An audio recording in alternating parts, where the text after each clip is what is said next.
about to build a deck out here in the backyard. Let's see if I can pan around. This is the back of our little cottage. A work in progress, has been for 10 years. Put the pool in the other day after having it up here for about 5 years above ground. No water in it. Never installed. Finally it's in. Whew. We got some little hills that we have to traverse up here. I guess y'all hear me breathing every now and then. Takes a bit to get up and down these hills. Alright, we're fixing to clear this area. I've already started. Unfortunately, I wish I had started the filming a little sooner. But it is what it is. We're going to finish clearing that area because we got to take the back side of that bank down to about where the lower part of the place is.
Alright, as you can see, we've gotten it to a fairly good point here.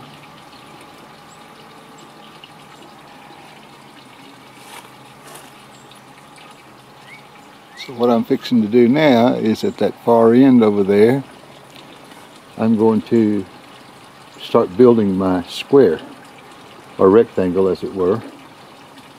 And I'll just sort of do that the same way I did the digging. So here we go.